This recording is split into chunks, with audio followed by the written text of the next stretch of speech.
வணக்கம் சார். வணக்கம் சார். கடந்த 10 வருடங்களா சென்ட்ரல்ல மோடி ஆட்சி நடந்துட்டு இருக்கு. தங்களுடைய மதிப்பீடு என்ன? என் பேர் ஞானம். நான் ஸ்ரீரங்கம் தொகுதியை சேர்ந்தவர். இந்த 10 வருஷத்துல அவருடைய ஆட்சி ரொம்ப நல்லா போயிட்டு இருக்கு. நம்மளுடைய இந்தியாவுடைய நம்ம எல்லா நாட்டிலையும் உயர்த்தி வச்சிருக்காரு. நம்ம இந்தியா தான் ஃபர்ஸ்ட்டுங்கிறதுக்கு நல்லா பாடுபட்டு இருக்காரு. அந்த இது நல்லா வரணும் அப்படின்னு எதிர்பார்க்கிறோம். மத்திய அரசின் திட்டங்கள் ஏதாவது தங்களுக்கு பயனுள்ளதாக அமைந்துள்ளதா?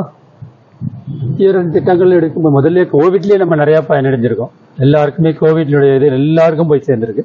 நம்ம மாத்திரம் இல்லை, அதர் கண்ட்ரீஸ்க்கும் கொடுத்துருக்காங்க. அதுக்கு அடுத்து எடுத்திங்கன்னா அதே மாதிரி இந்த மெடிக்கலில் எல்லாருக்கும் நிறையா ஆஃப் ப்ரைஸில் வர மாதிரி நிறையா வந்து ஆயுஷ்மான் பாரத் அந்த இது கடைகள் நிறைய ஓப்பன் பண்ணியிருக்காங்க. அது நல்லா போய் ரீச் ஆகிருக்கு. ஸோ இதேமாரி நம்மளோட திட்டங்கள் எல்லாருக்கும் ரீச் ஆகிறதுக்கு நம்ம எல்லாரும் பாடுபடணும். சரி, இப்போ 10 வருடங்கள் மோடி கவர்மெண்ட்டுடைய பர்ஃபார்மன்ஸுக்கும் டிஎம்கே 3 வருட பர்ஃபார்மன்ஸுக்கும் தங்களுடைய ஒப்பீடு எப்படி? ஒப்பீடுன்னு எடுத்தீங்கன்னா 10 வருஷம் அவருடைய கவர்மெண்ட், ஒரு வருஷம் கவர்மெண்ட் இது இருந்தாலும் சரி, இவங்களோட இதை கம்பேரே பண்ண முடியாது. இவங்க இது எதுக்குமே கம்பேர் பண்ண முடியாத ஒரு கவர்மெண்ட் இது.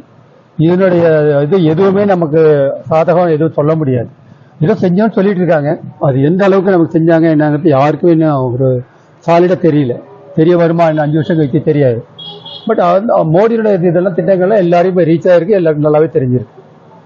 ஓகே, குறிப்பாக ஏதாவது ஒரு திட்டத்தின் பயன் நீங்கள் அனுபவித்துள்ளீர்களா? குறிப்பாக அதான் கோவிடும் மெடிசன் தான் நாங்கள் அனுபவிச்சிருக்கோம். வேற எந்த ஒரு திட்டத்திலையும் இது வரைக்கும் நாங்கள் அனுபவிச்சோம். வந்தே பாரத் ட்ரெயின்லாம் போயிருக்கீங்களா? வந்தே பாரத் ட்ரெயின் போகணும்னு ஆசை இருக்கு, இன்னும் போகல. போவோம், இதுல எப்படி ஒரு போவோம். மீண்டும் 3வது முறை மோடி அரசாங்கம் வரும்பொழுது தங்களுடைய ஆலோசனைகள் என்ன? மீண்டும் மோடி வர வேண்டும், மோடிங்கிறது எல்லாருடைய ஆசை தான்.